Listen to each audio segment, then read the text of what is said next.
Hey BookTube, it's Kim at Middle of the Book March, and I am coming to you today to talk to you about a reading project that I am embarking on, or by the time you see this video, I will have already embarked on it.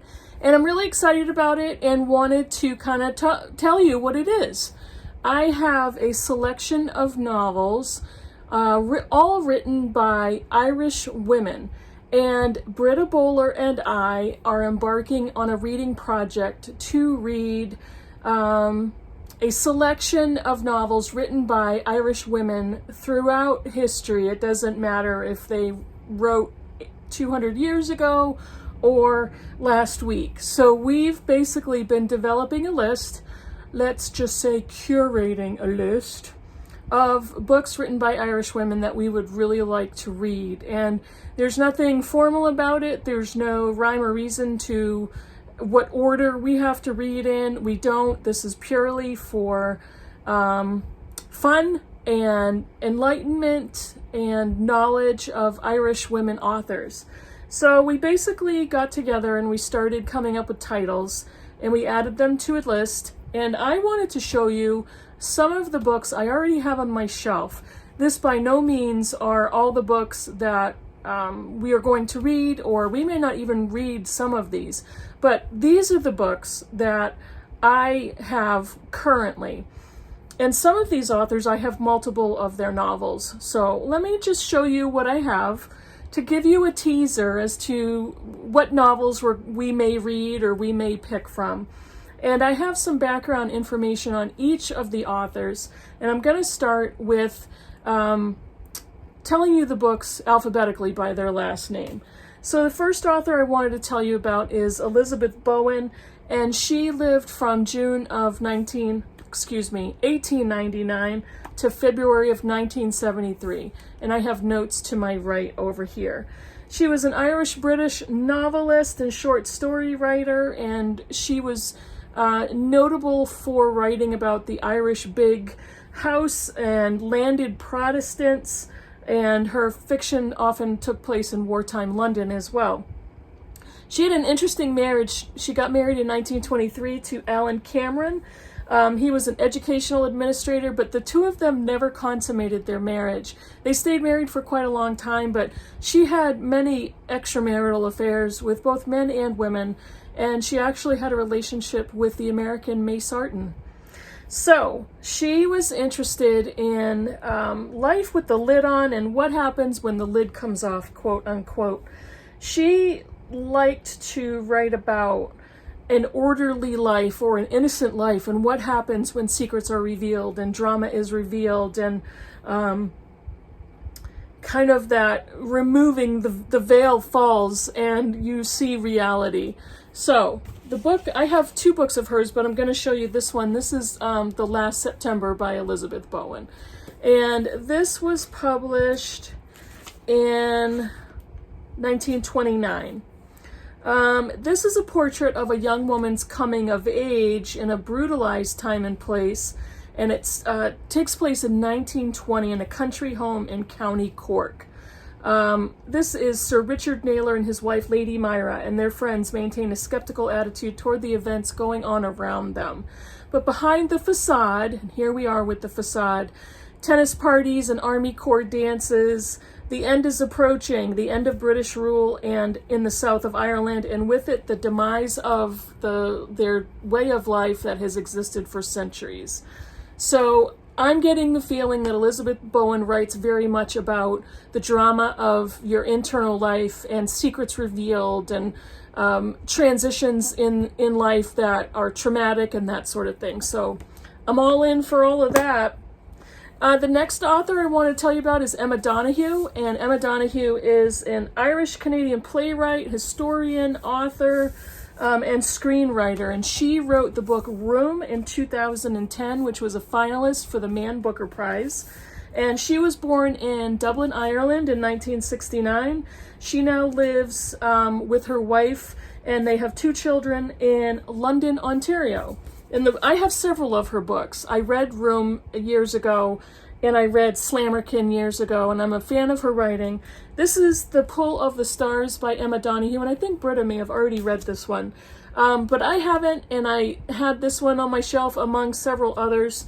And this is set in Dublin in 1918, and it's written about 3 days in a maternity ward at the height of the Great Flu.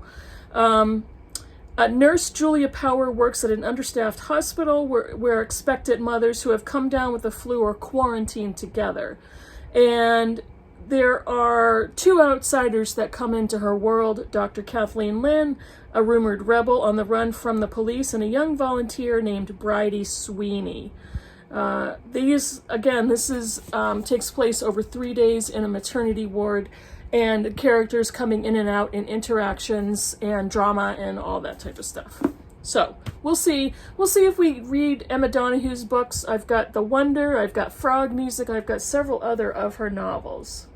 So the next author is Anne Enright, and Britta and I both just finished her book Actress, which we both liked. She was born in October 1962, and she's published about half a dozen novels. She won the Booker Prize for this book that I'm going to show you in 2007, which is The Gathering.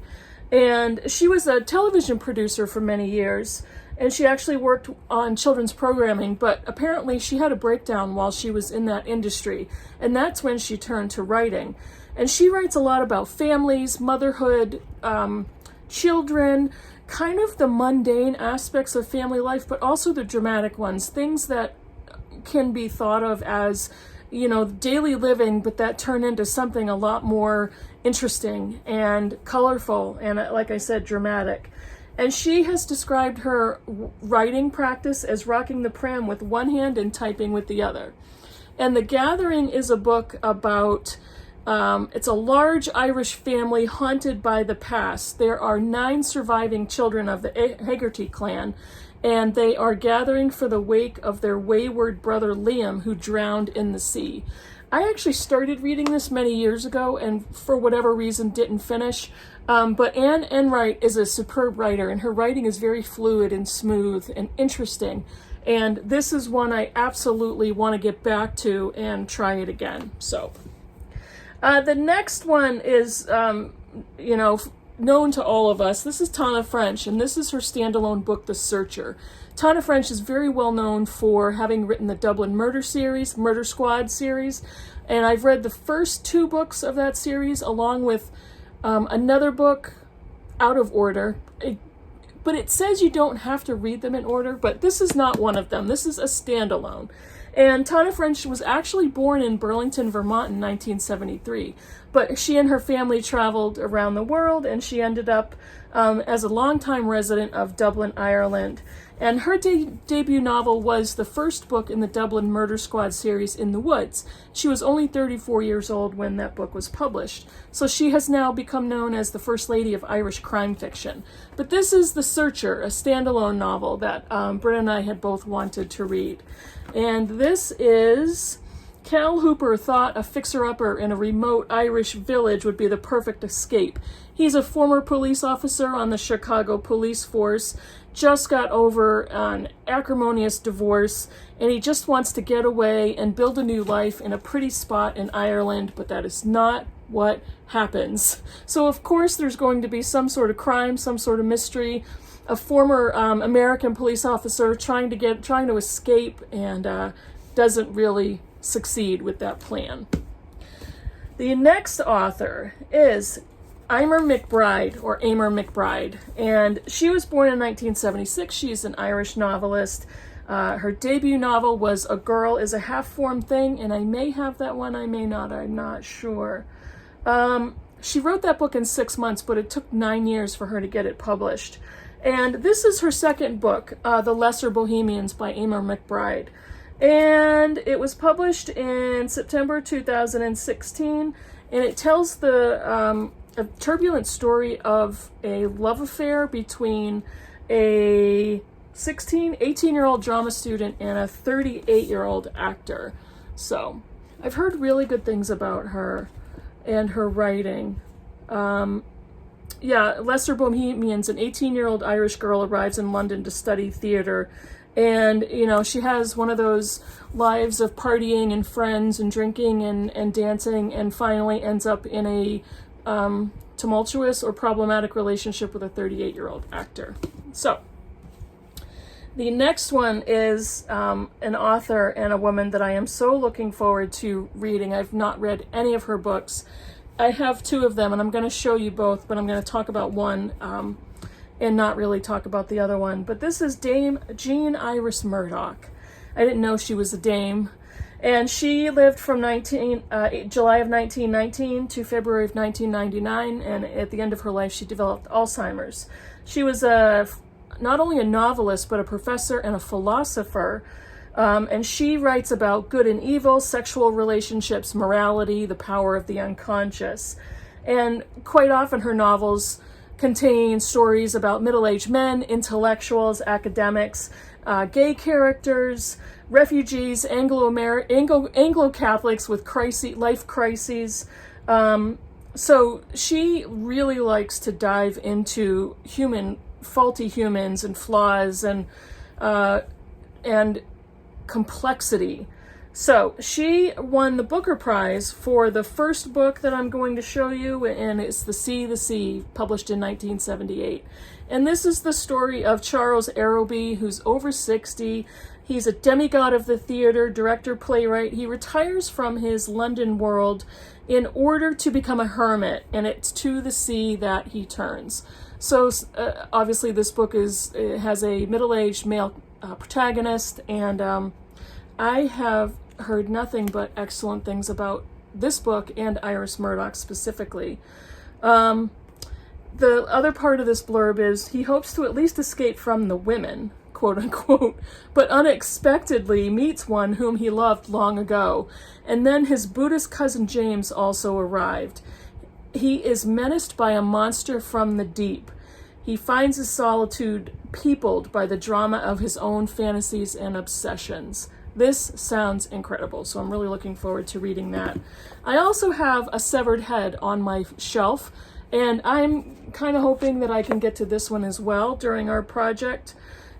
This is Martin Lynch Gibbon believes he can possess both a beautiful wife and a delightful lover, but his wife Antonia suddenly leaves him for a psychoanalyst.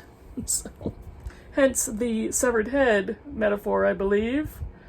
Let's see. Who else do I have to talk to you about? I have one other author, and by the time you see this video, Britta and I will have finished the first novel in our project, and it is The Country Girls by Edna O'Brien. This is a bind-up of her first three novels in the Country Girls trilogy.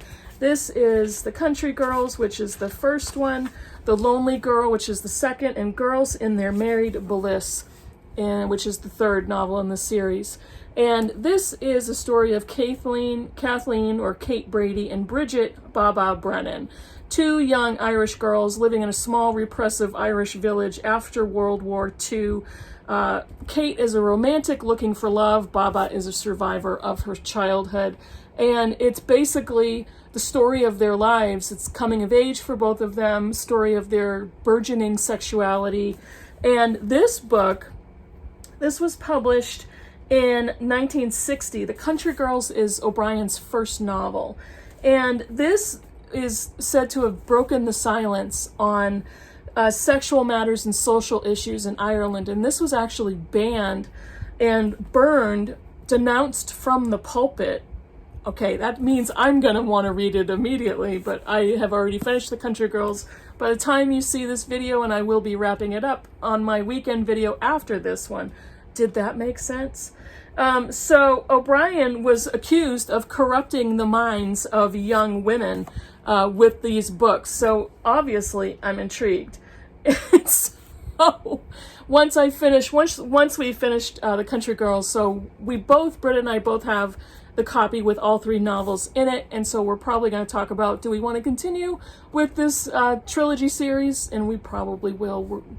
We don't know when. So that's kind of a teaser of the novels on my shelves that are written by Irish women. And Britta and I have decided we're not necessarily going to read a book a month. We may read 2 a month, who knows? We're gonna do this for fun and excitement to read more Irish authors. Do we have a bigger goal? We do have a goal. I wouldn't say it's bigger than discovering and reading Irish women, but we've also both talked about wanting to dive into Ulysses by James Joyce. So he's not a woman and he's not an Irish woman, but we still both talked about this, and it's an intimidating book to think about reading. I think I tried many years ago in my naivete and my youth and just put it down. I just could not. So we both said if we read it together, if we read it with somebody, maybe it will be successful. So I'm really looking forward to that. However, I want to dive into some Irish women authors and their novels. Let me know if you've read any of these books. Let me know if you are a fan of Irish novelists and what you think. Write a comment down below, and I'll see you in the next video. Bye, everybody.